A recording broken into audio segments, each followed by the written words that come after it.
धारणे आपलं स्वागत करतो। सुरुवातीला एक नजर ठळक बातम्यांवर।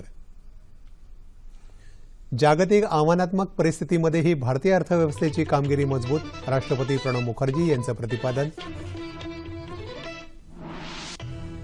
पद्म पुरस्कारांची घोषणा, शरद पवार, मुरली मनोहर जोशी, गायक येसुदास यांना पद्मविभूषण। स्वच्छता दूत एस.व्ही. मापुसकर, अनुराधा पौडवाल, आप्पासाहेब धर्माधिकारी यांच्यासह 75 जणांना पद्मश्री। शौर्य पदक जाहीर, सर्जिकल स्ट्राईकमध्ये सहभागी झालेले मेजर मोहित सुरी यांना कीर्ती, अन्य 4 लष्करी अधिकाऱ्यांना युद्ध सेवा पदक जाहीर। विधानसभेच्या निवडणुका लढवणाऱ्या उमेदवारांना प्रति आठवडा 2 लाख रुपये काढण्यासाठी परवानगी द्या, निवडणूक आयोगाची आरबीआयला सूचना। कर्जबुडवे उद्योगपती विजय मल्ल्या यांच्याविरुद्ध सेबीची कडक कारवाई, कुठल्याही सूचीबद्ध कंपनीच्या संचालकपदी नियुक्तीस मनाई। तरुणांमध्ये मतदानाबाबत जनजागृती करण्याचं उद्दिष्ट समोर ठेवत आज राष्ट्रीय मतदार दिवस साजरा।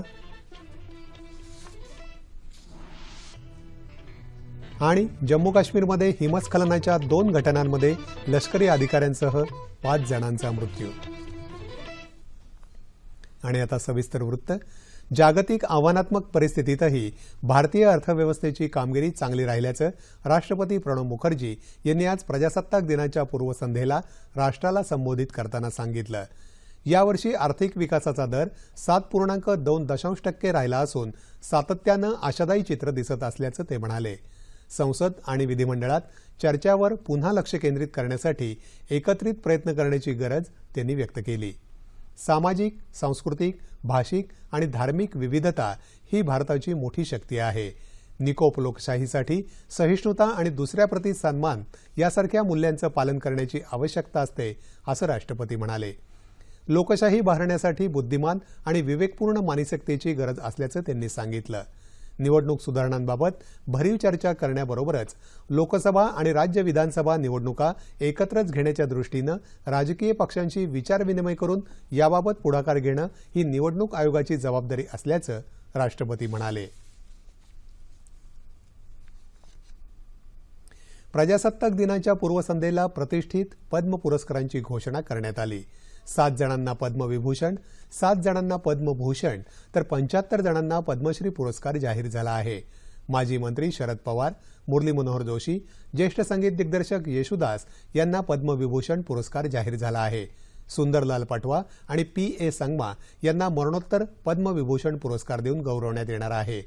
संगीत क्षेत्रातल्या योगदानासाठी विश्वमोहन भट, साहित्यिक देवीप्रसाद द्विवेदी यांच्यासह 7 जणांचा पद्मभूषण पुरस्कारानं गौरव करण्यात येणार आहे।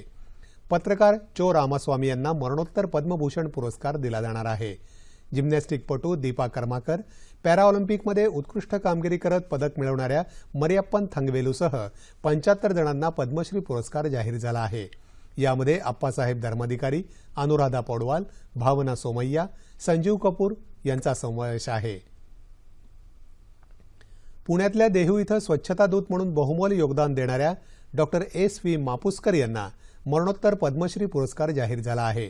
मापुसकर यांनी पुण्यात देहू इथं 50 वर्षांपूर्वी स्वच्छता अभियानाची सुरुवात केली। 2004 पर्यंत संपूर्ण देहू गावात त्यांनी शौचालये बांधली। कचरा व्यवस्थापनाचा त्यांचा प्रयोग देशात अनेक ठिकाणी करण्यात आला। विराट कोहली, साक्षी मलिक या खेळाडूंनाही पद्मश्री पुरस्कारानं गौरवण्यात येणार आहे। सीमेपार केलेल्या धाडसी सर्जिकल स्ट्राईकमध्ये सहभागी झालेल्या 19 शूरवीरांना विविध शौर्य पुरस्कार जाहीर करण्यात आले आहेत। या मोहिमेत सहभागी झालेल्या 4थ्या आणि 9व्या पॅरा तुकडीतील हे शूरवीर आहेत। दहशतवाद्यांच्या तळावर हल्ला चढवणाऱ्या तुकडीचं नेतृत्व करणारे मेजर रोहित सुरी यांना कीर्तिचक्र या शांतता काळात दिल्या जाणाऱ्या दुसऱ्या सर्वोच्च सन्मानानं गौरवण्यात आलं आहे। गुरखा रायफलच्या हवालदार प्रेम बहादूर रेशमी मगर यांना मरणोत्तर कीर्तिचक्र प्रदान करण्यात येणार आहे। कर्नल कपिल यादव आणि कर्नल हरिप्रीत संधू यांना युद्ध सेवा मेडल जाहीर करण्यात आलं आहे। तसंच 4 आणि 9 पॅरा तुकडीतील 5 सैनिकांना शौर्यचक्र तर 13 जणांना सेना पदकानं गौरवण्यात आलं आहे। दैनंदिन जीवनात मानवाच्या संरक्षणासाठी उत्तम कामगिरी बजावणाऱ्या देशातल्या 36 व्यक्तींना जीवन रक्षा पदक पुरस्कार जाहीर झाले आहेत। यामध्ये महाराष्ट्रातल्या 4 समावेश आहे। हे पुरस्कार केंद्रीय गृह मंत्रालयाने जाहीर केले आहेत। राज्यातल्या गोविंद तुपे यांना उत्तम जीवन रक्षा पदक पुरस्कार जाहीर झाला असून तेजस सोनावणे, मनोज बारहते आणि नीलकांत हरिक्रांता यांनाही जीवन रक्षा पदक पुरस्कार घोषित झाला आहे। पदक, प्रमाणपत्र आणि डिमांड ड्राफ्ट स्वरूपात रक्कम असं या पुरस्काराचं स्वरूप आहे। भारत आणि संयुक्त अरब अमिरात या 2 देशांदरम्यान आज सर्वसमावेशक धोरणात्मक सहकार्य वाढवण्यासह 14 महत्त्वाच्या करारांवर स्वाक्षऱ्या करण्यात आल्या। पंतप्रधान नरेंद्र मोदी आणि अबुधाबीचे राजपुत्र शेख मोहम्मद बिन जायद अल नाह्यान यांच्या उपस्थितीत संरक्षण, नौवहन, सागरी सहकार्य, सायबर सुरक्षा, ऊर्जा, कृषी, वाणिज्य, तेल व्यवस्थापन, रस्ते परिवहन, मानवी तस्करीला आळा, पेट्रोलियम तसंच संरक्षण क्षेत्रातले करार करण्यात आले। उभय देशांदरम्यानचे द्विपक्षीय संबंध दृढ करण्याबाबत अबुधाबीच्या राजपुत्रांसोबत आज केलेली प्रतिनिधी स्तरावरची द्विपक्षीय चर्चा फलदायी आणि लाभदायी झाल्याचं पंतप्रधान नरेंद्र मोदी यांनी यावेळी बोलताना सांगितलं। ऊर्जा आणि गुंतवणुकीसंदर्भातल्या चर्चेवर उभय देशांचा भर राहिला।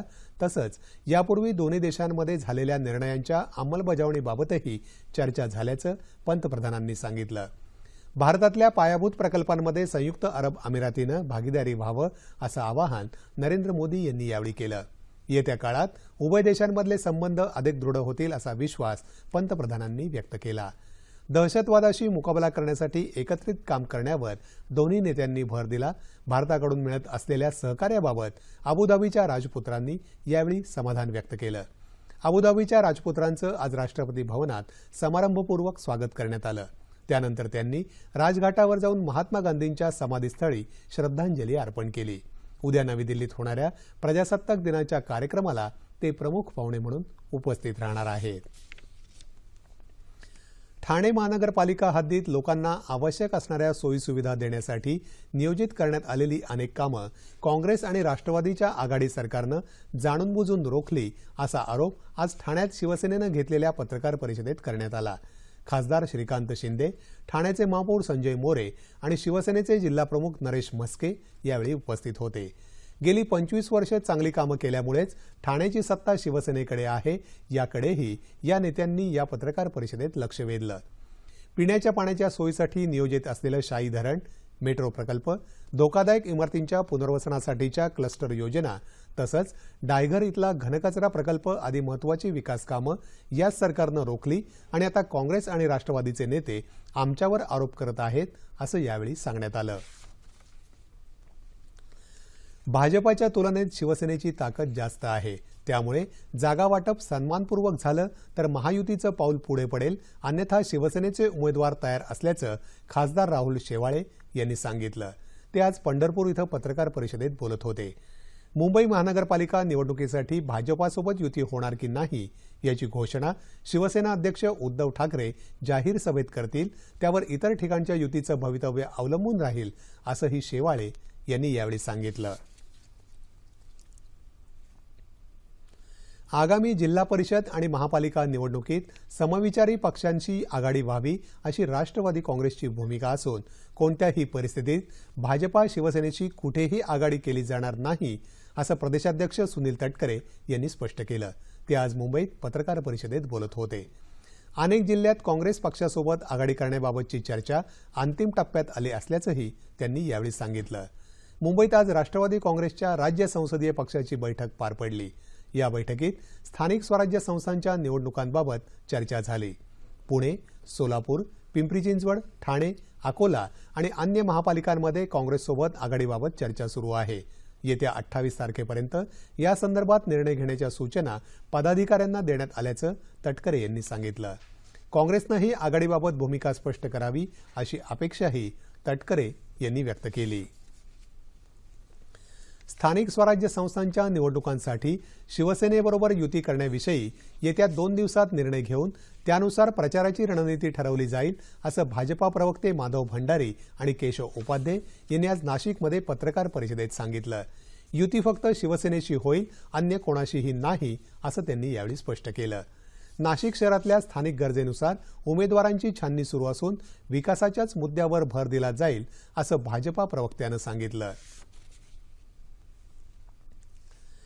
विधानसभा निवडणुका लढवणाऱ्या उमेदवारांना दर आठवड्याला 2 लाख रुपये बँकेतून काढू देण्याचे निर्देश निवडणूक आयोगानं आज रिझर्व्ह बँकेला दिले।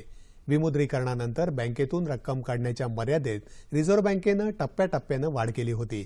सध्या सामान्य नागरिकांना बचत खात्यातून दर आठवड्याला 24,000 तर चालू खात्यातून 1 लाख रुपयांपर्यंतची रक्कम काढता येते। आगामी 5 राज्यातल्या विधानसभा निवडणुकांच्या पार्श्वभूमीवर निवडणूक आयोगानं हे निर्देश दिले आहेत। कर्जबुडवे उद्योगपती विजय मल्ल्या यांच्या विरुद्ध आज कडक कारवाई करत सेबीनं त्यांना कुठल्याही सूचीबद्ध कंपनीच्या संचालकपदी नियुक्ती करण्यास मनाई केली आहे। अशोक कपूर यांच्या विरुद्धही सेबीनं अशीच कारवाई केली आहे। युनायटेड स्पिरिट प्रकरणी सेबीनं मल्ल्या आणि इतर 6 जणांना रोखे बाजारात सहभागी होण्यासही मनाई करण्यात आली आहे।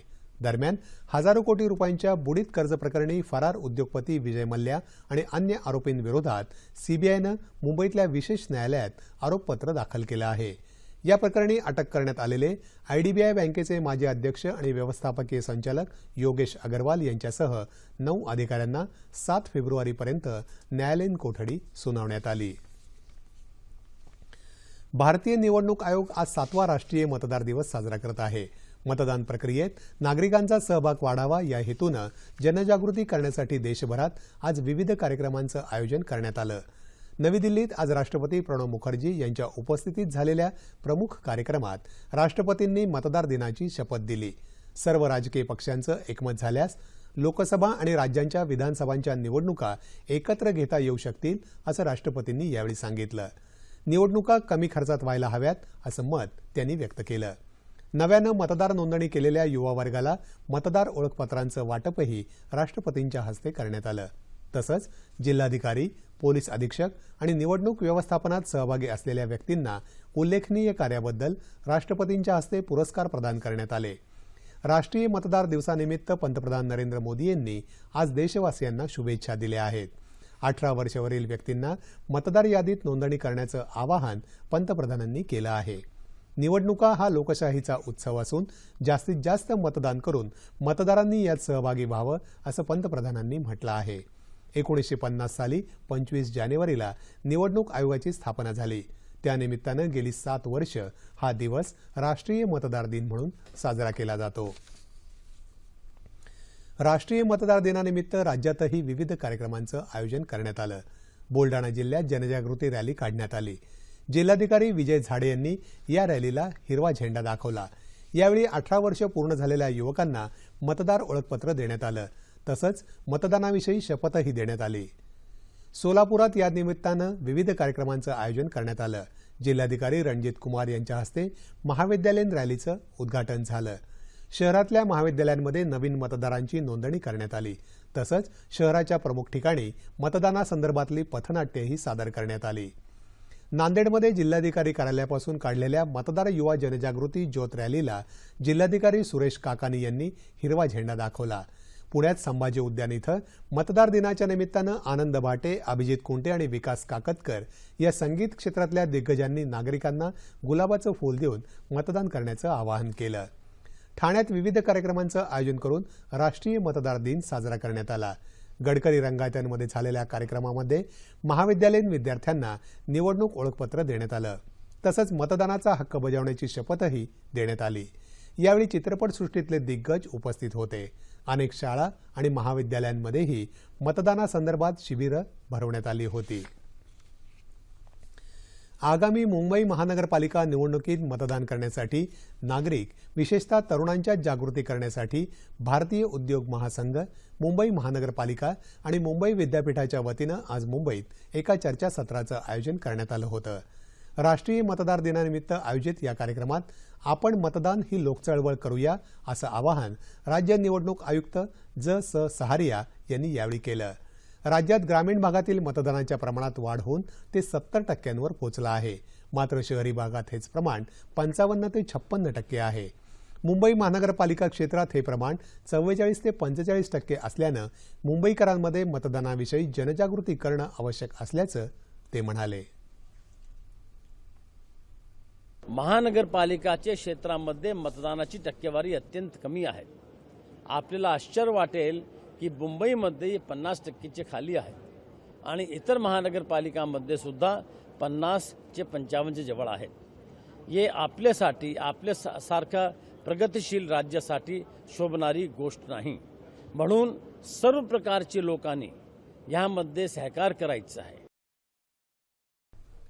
मुंबई नगरपालिकेत 18 ते 35 या वयोगटातील केवळ 23% युवक मतदान करतात, तर 36 वर्षांवरील वयोगटात हेच प्रमाण 50% असल्याचं गोखले राज्यशास्त्र आणि अर्थसंस्थेनं केलेल्या पाहणीत आढळून आल्याचं मुंबई महानगरपालिकेचे अतिरिक्त आयुक्त संजय देशमुख यांनी सांगितलं. मतदान हा केवळ हक्क नसून ते कर्तव्य असल्याचं भारतीय उद्योग महासंघाचे पश्चिम भारताचे उपाध्यक्ष निनाद करपे यांनी यावेळी सांगितलं. यावेळी मतदार जनजागृतीबाबत झालेल्या चर्चासत्रात अनेक मान्यवर सहभागी झाले होते. नवी मुंबई महानगरपालिकेचे मुख्य कर आकारणी अधिकारी प्रकाश कुलकर्णी, लेखापाल दिनेश गवारी आणि संगणक ऑपरेटर किशोर ढोले यांच्या विरुद्ध भ्रष्टाचार विरोधी पथकानं गुन्हा दाखल केला आहे. संगणक निर्मित कर प्रणाली फेरफार करून महानगरपालिकेचं 681 कोटी 65 लाख रुपयांचं महसूल उत्पन्न बुडवल्याप्रकरणी हा गुन्हा दाखल करण्यात आला आहे. या तिघांविरुद्ध नवी मुंबईतल्या NRIA पोलीस स्थानकात गुन्हा दाखल केल्याचं भ्रष्टाचार विरोधी पथकाच्या अधिकाऱ्यानं सांगितलं. या तिघांनी कथितरित्या बनावट मालमत्ता देयकं देऊन करोडो रुपयांचा कर गोळा केला. तसंच नवी मुंबईतल्या मोक्याच्या जागी असलेल्या 18 मालमत्तांच्या करमूल्यांकनात फेरफार केल्याचा आरोप त्यांच्यावर आहे. या तिघांच्या निवासस्थानासह 10 ठिकाणी सध्या झडती चालू आहे. सन 2017-18 या आर्थिक वर्षासाठीचा केंद्रीय अर्थसंकल्प बुधवारी 1 फेब्रुवारीला संसदेत सादर होणार आहे. या अर्थसंकल्पाच्या अनुषंगानं वृत्त विभाग मुंबई दूरदर्शन सादर करणार आहे एक विशेष कार्यक्रम. केंद्रीय अर्थसंकल्प 2017 यावेळी असणार विशेष. स्वतंत्र रेल्वे अर्थसंकल्पाची परंपरा होणार समाप्त आणि पहिल्यांदाच 1 फेब्रुवारीला सादर होणार केंद्रीय अर्थसंकल्प. जनतेच्या आकांक्षा, विमुद्रीकरणाचा परिणाम, कोणकोणत्या क्षेत्रांवर असेल अर्थमंत्र्यांची नजर, तज्ज्ञांची मतं आणि जनसामान्यांच्या प्रतिक्रियांवर आधारित विश्लेषणात्मक कार्यक्रम अर्थमंथन पाहायला विसरू नका. वृत्त विभाग मुंबई दूरदर्शन प्रस्तुत अर्थमंथन 1 फेब्रुवारीला दुपारी 1 ते 2:30 आपल्या सह्याद्री वाहिनीवर अर्थमंथन. काश्मीरमध्ये सीमारेषेजवळ गुरेज क्षेत्रात बाडूगावात पहाटे झालेल्या हिमस्खलनात एकाच कुटुंबातले 4 जण मरण पावले. हिमस्खलनामुळे त्यांचं घर कोसळून हे 4ही जण त्यात दबले जाऊन त्यातच त्यांचा मृत्यू झाला.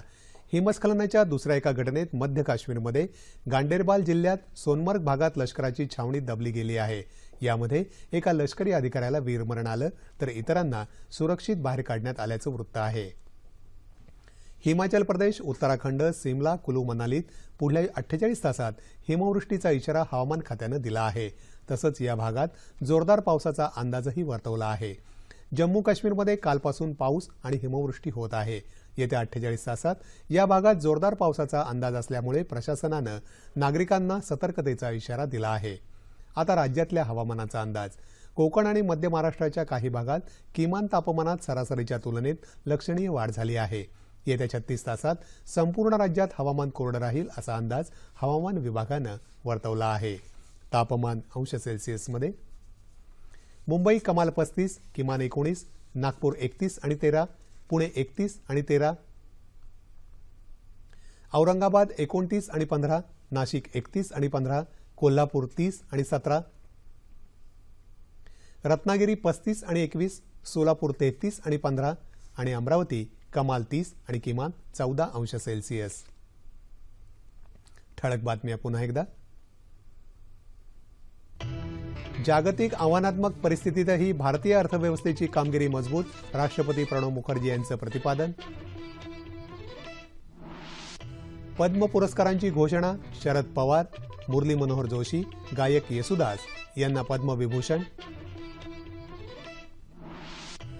स्वच्छता दूत SV मापुसकर, अनुराधा पौडवाल, आप्पासाहेब धर्माधिकारी यांच्यासह 75 जणांना पद्मश्री. शौर्य पदक जाहीर. सर्जिकल स्ट्राईकमध्ये सहभागी झालेले मेजर मोहित सुरी यांना कीर्ती, अन्य 4 लष्करी अधिकाऱ्यांना युद्ध सेवा पदक जाहीर.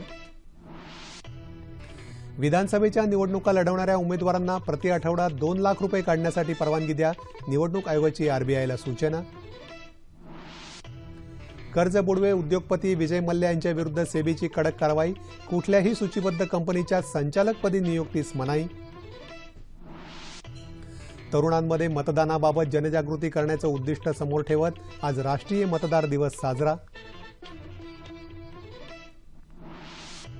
आणि जम्मू काश्मीरमध्ये हिमस्खलनाच्या 2 घटनांमध्ये लष्करी अधिकाऱ्यांसह 5 जणांचा मृत्यू. याबरोबरच हे बातमीपत्र संपलं. पुन्हा भेटूया उद्या सकाळी 8:30 वाजता सह्याद्री वाहिनीवर. नमस्कार.